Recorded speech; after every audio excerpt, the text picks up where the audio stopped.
I'm Stuart Varney. I'm Harris Faulkner. I'm Brian Kilmeade, and this is the Fox News Rundown. Friday, June 11th, 2021. I'm Jessica Rosenthal. Ahead of the G7 summit, President Biden said one of his goals was to send Russia and China a message. And while he's overseas, senators from both parties agreed on legislation meant to make us more competitive. What I think the Chinese Communist Party most dislikes about this legislation is that the U.S. is starting to take seriously the notion that we need to invest in ourselves. We speak with Indiana Republican Senator Todd Young. I'm Lisa Brady. The White House says the president wants to look Russia's leader in the eye, but he has faced some criticism for the upcoming meeting with Vladimir Putin. American presidents talked to Russian leaders during the height of the Cold War, and nobody thought anything of that. You got to talk to your friends, you got to talk to your enemies. We speak with Fox News Sunday host Chris Wallace. And I'm Joe Concha. I've got the final word on the Fox News Rundown. For the first time as president, Joe Biden is overseas meeting with the leaders of several countries in the UK for the G7 summit. And before he left, he told reporters, strengthening the alliance, make it clear to Putin and to China that Europe and the United States are tight and the G7 is going to move. Thursday, the president pledged to donate 500 million Pfizer-made COVID vaccines through the Global COVAX Alliance to more than 90 lower-income countries. We're going to help lead the world out of this pandemic, working alongside our global partners. Under the UK chairmanship of the G7, democracies of the world are posed to deliver as well.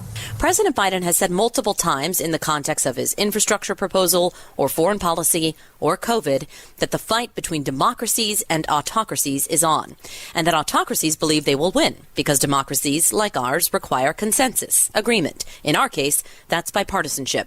There is one area in which Democrats and Republicans have come together, and it's, in fighting autocracies, specifically China. This week, the Senate passed the U.S. Innovation and Competition Act, also known as the Endless Frontier Act. We'll see if the House agrees to it, but the vote was 68 in favor of it. Senate Minority Leader Mitch McConnell voted for it as well. I think President Biden's message is actually accurate. Indiana Republican Senator Todd Young was a co-sponsor of the legislation. We democracies can indeed, if we stay unified, we can win the 21st century and ensure that our way of life and our values continue to be protected.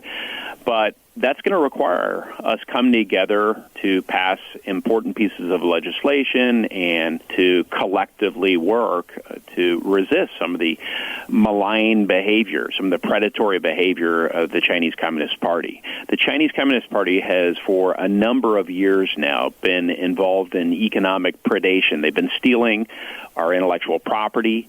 They've been dumping cheap goods into our markets. They have been requiring joint ownership in companies that want to sell into or operate in China. So we don't do any of these things. And when it comes to resisting this, we fail to come together. It does send a message to the Chinese Communist Party that maybe we're not serious as a country and as an alliance system about resisting their predation. So that's why it was really important this week for the United States Senate to come together, and we saw a vote of over two-thirds of the United States Senate, Republicans and Democrats, to make sure that we boldly invest in what is, candidly, the most sweeping, broad-based anti-Chinese Communist Party legislation in our nation's history. And the real point of emphasis on this legislation is making sure that when it comes to technology development, the U.S. leads the way so that we might outgrow, out-innovate, and out-compete the Chinese Communist Party. Yeah, let's talk a little bit about what is in this bill. And just to be clear, you were a part of the Endless Frontier Act. That is within the U.S. Innovation and Competition Act that got passed. That's the name of the bill. Talk to me about what is in this. What are we spending money on here and effort on here? So we are investing in some critical 21st century cutting-edge technologies, many of which have direct military applications, all of which will be required to ensure that our workers are the most productive in the world and therefore we remain among the most prosperous countries in the world. We're really taking a page right out of our post-World War II years, where we invested in our national scientific enterprise. We invested through our universities, international laboratories, in things like aerospace and medical equipment. We developed an entire aerospace industry. We came up with breakthroughs like MRIs, and on account of these breakthrough technologies, we're able to spin off businesses and even develop entirely new sectors of our economy. That wealth and that bringing to bear of the American creative and innovative and entrepreneurial spirit helped us defeat the Soviet Union. Well, we need to essentially adopt the same model as we relate to the Chinese Communist Party. We'll continue to do some business with the Chinese. They have a different form of government and a different sort of economy than the Soviet Union had. But what is for certain is that when it comes to these key tech areas and more broadly our economic growth, we need to work with our partners and allies around the world and ensure that we're not outmatched or outpaced at any moment by the Chinese. The Chinese did not like this act that passed. Their Foreign Affairs Committee said that this bill seeks to exaggerate and spread the so-called China threat to maintain global American hegemony, using human rights and religion as excuses to interfere in China's domestic politics and deprive China of its legitimate development rights. I'm wondering what exactly they're afraid of in this legislation, and I'm going to list off some things here. Is it the part of the legislation that says Taiwanese officials can wear their uniforms and fly their flag here when they're on official business? Is it the part that says intelligence reports need to be gathered on Chinese objectives in international organizations? Or is it the part that says we will be doing extra work with our allies in an effort to compete with them? These are some of the things that are in this legislation, and I'm wondering, what is your read on what the Chinese read is of the legislation? Well, there's not much to like if you're Xi Jinping in this anti-Chinese Communist Party legislation. So between Xi Jinping and Bernie Sanders, I know there's been some, shall we say, principled opposition to these key strategic investments. What I think the Chinese Communist Party most dislikes about this legislation is that the U.S. is starting to take seriously the notion that we need to invest in ourselves, in our people, through training and education and opportunities for all of our citizens, regardless of where they live and what circumstances they grew up in, and in our key technology areas so that we can start the businesses that will help define the 21st century and ensure that people in my state of Indiana and across the heartland can enjoy 21st century high-paying jobs, and giving us the wherewithal to hopefully deter any conflict with the Chinese and resist any pressure they might place on some of their neighbors.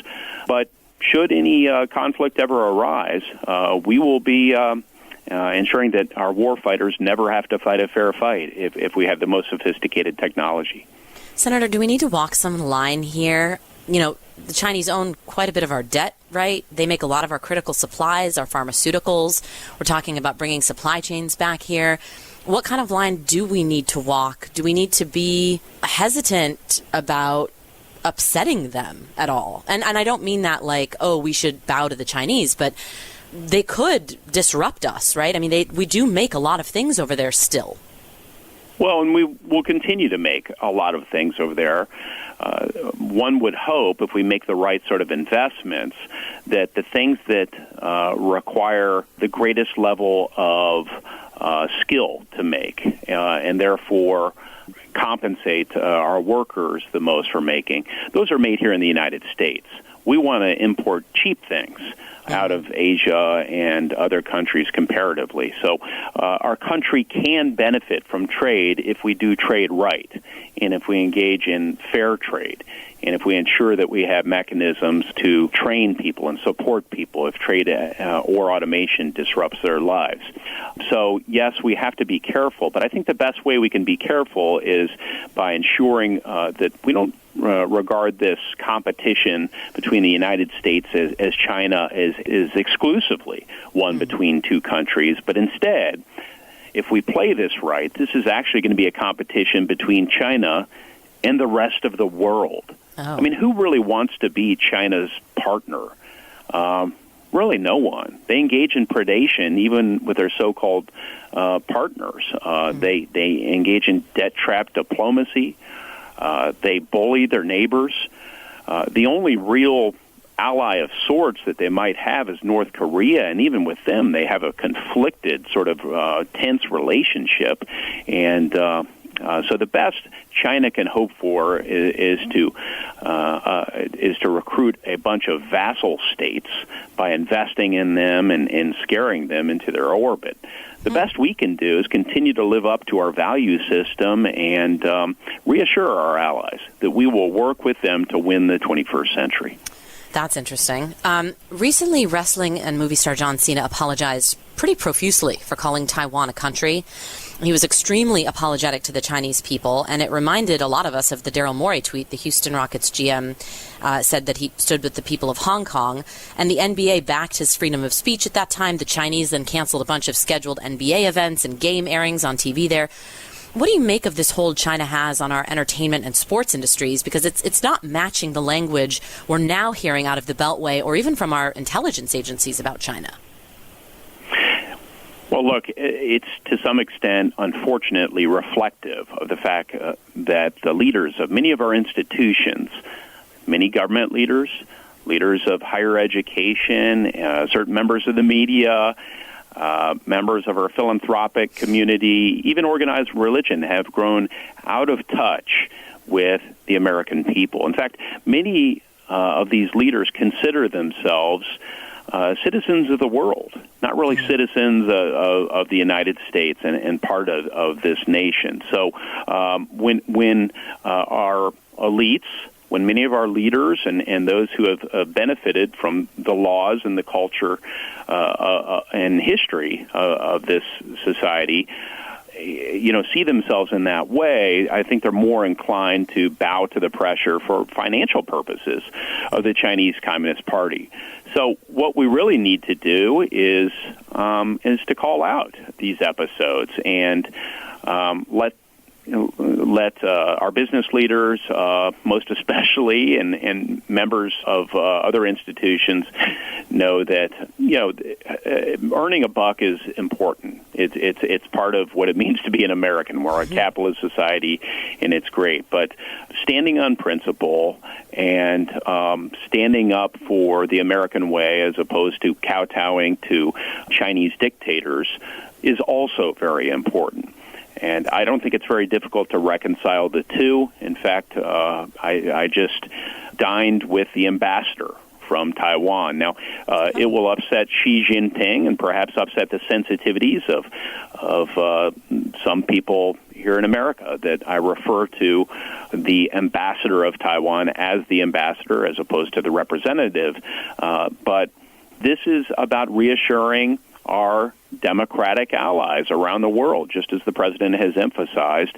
If our government leaders can't do it, and the leaders of our other institutions can't do it, then the American people will begin to lose faith in our leaders. Indiana Republican Senator Todd Young, thank you so much for your time. Thank you.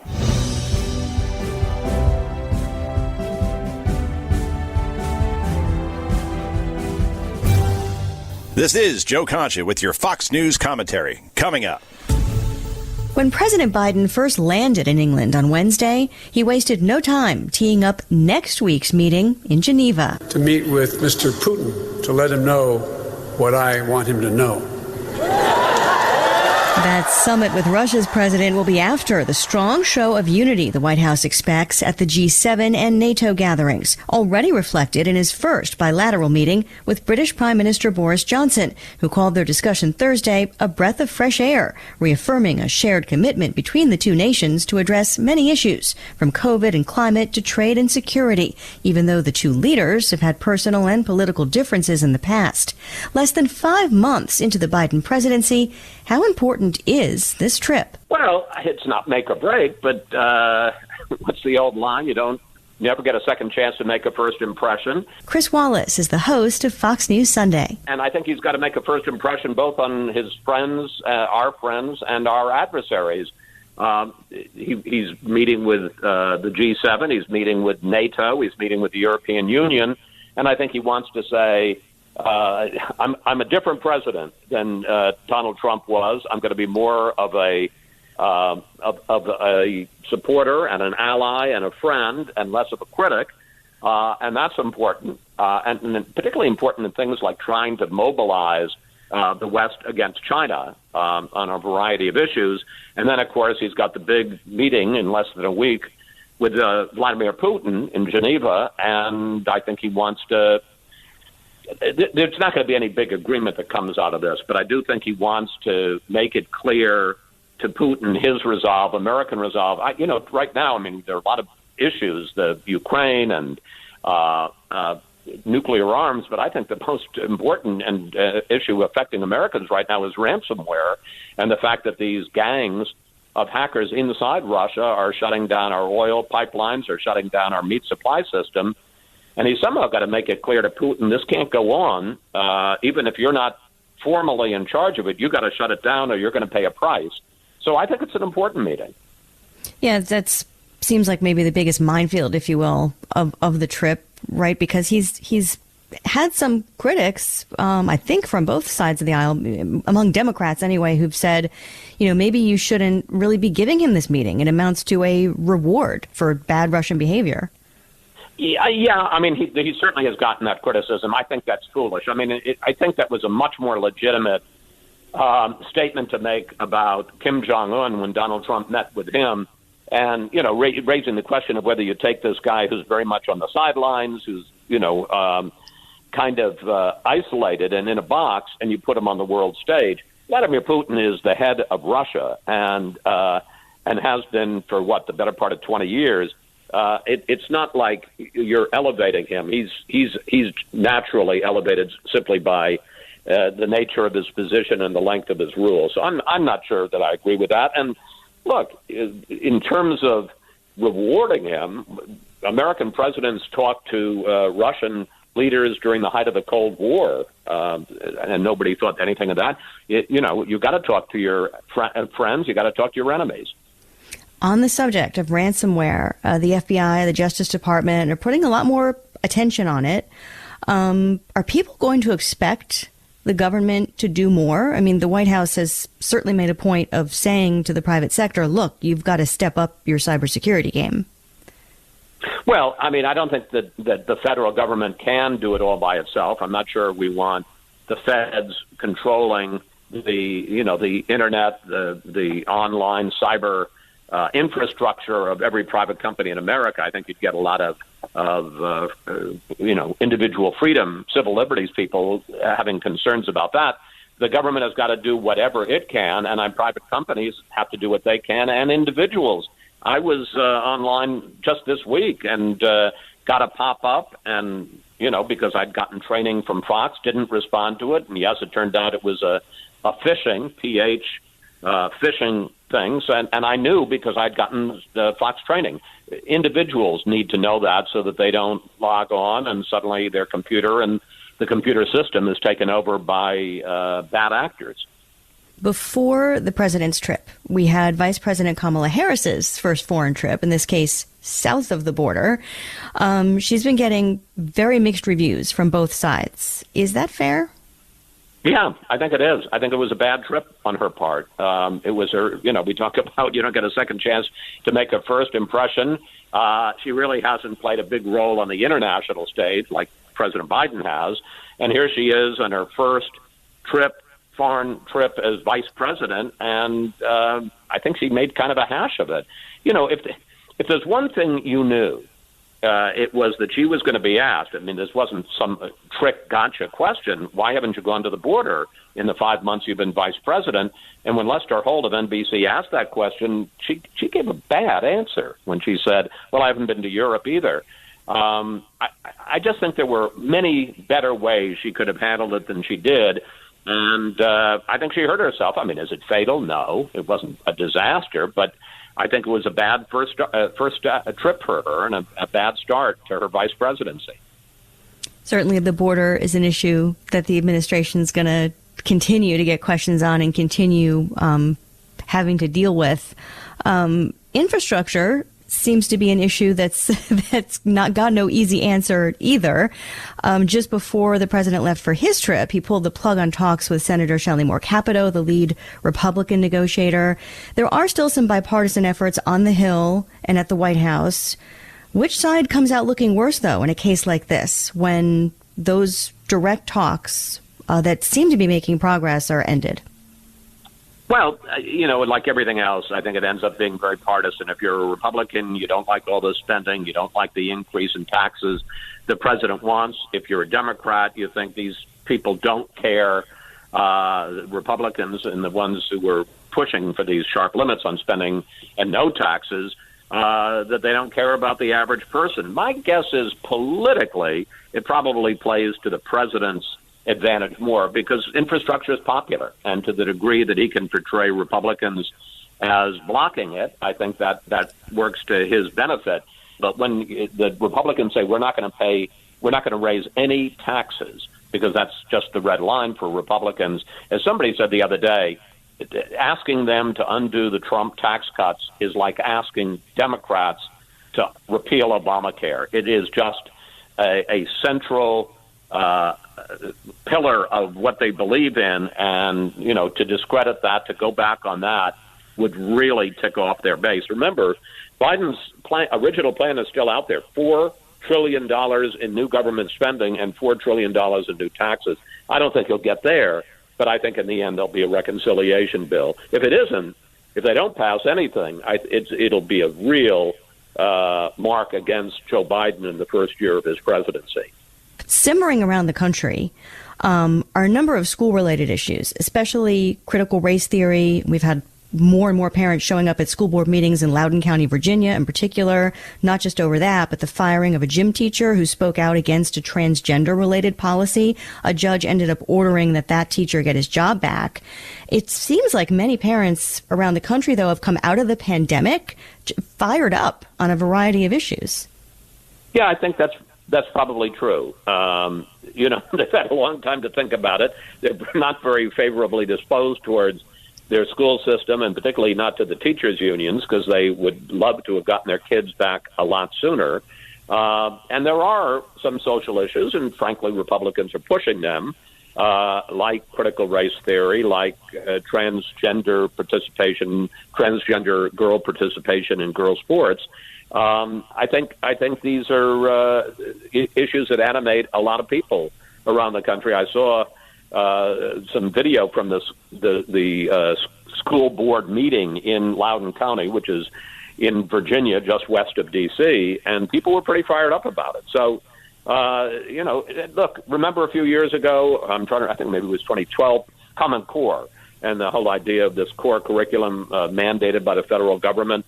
Now, the feds are not mandating critical race theory, but, any idea that local school districts don't have control over how their kids are being taught is going to set parents off. There's just no question about it.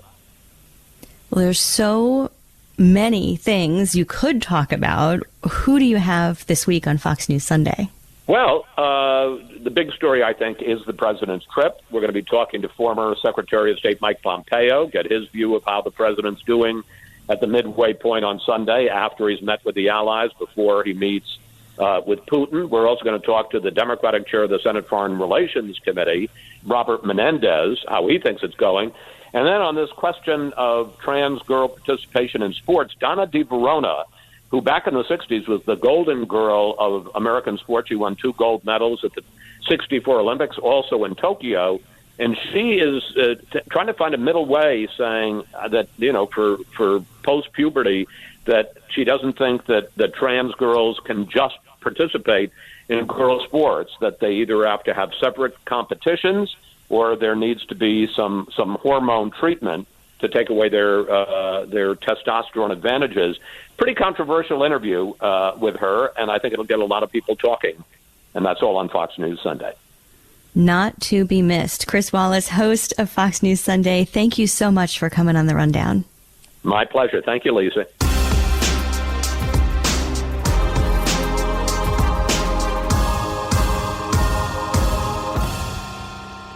I'm Guy Benson. Join me weekdays at 3 p.m. Eastern as we break down the biggest stories of the day with some of the biggest newsmakers and guests. Listen live on the Fox News app or get the free podcast at GuyBensonShow.com.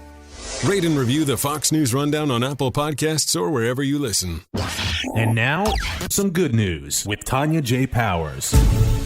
A graduation speech given by a Massachusetts high school senior is one that's sticking with many people long after the notes of pomp and circumstance have faded. Verda Teta addressed her fellow seniors at Fitchburg High School and spoke about resilience. The Washington Post reports Verda's family is from Ghana, and she not only is headed to Harvard, but she's been awarded a prestigious state scholarship, too. During the graduation ceremony, she was also given the school's highest honor, an award that came with $40,000, $10,000 a year for up to 4 years. She accepted it and headed back to her seat. But as another speech wrapped up, she went back up to the stage for an unscripted moment that people nationwide are talking about. Verda said she'd been hearing the addresses from school leaders who talked about being bold and selfless, and she announced that she wanted the school administrators to consider giving her award money to someone going to a community college, like the one that helped her mom, who went to community college when she was 39. Verda plans to study chemistry on a pre-med track at Harvard, and she later told the Boston Globe that she had already gotten scholarships and financial aid to help her go to college. Fitchburg principal Jeremy Roche says Verda's wish for the award will be honored, saying what she did, quote, represents the best of humanity. Tonya J. Powers, Fox News.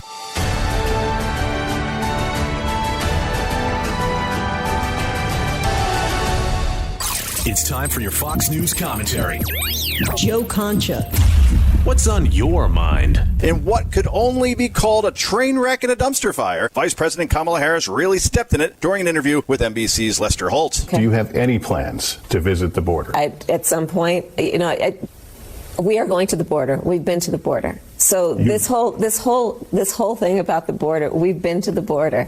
We've been to the border. You haven't been to the border. And I haven't been to Europe. And I don't. Well, we could see why the White House won't allow her to even sniff anything resembling a press conference since being appointed as border czar nearly 80 days ago. Because this is a politician who can't handle basic questions. Meanwhile, things are only getting worse at the catastrophe at the U.S. southern border. A border the VP refuses to visit. Save the tape. Any talk of Kamala 2024 just ended following this disaster of a trip to Central America. I'm Joe Concha. You've been listening to the Fox News Rundown. Stay up to date by subscribing to this podcast at foxnewspodcasts.com. And for up-to-the-minute news, go to foxnews.com. Did you hear the news? Now you can. With instant updates from Fox News for Amazon Alexa. Just say, Alexa, play news from Fox. In Fox News. It's the latest when you need it, on demand from Fox News and Amazon Alexa.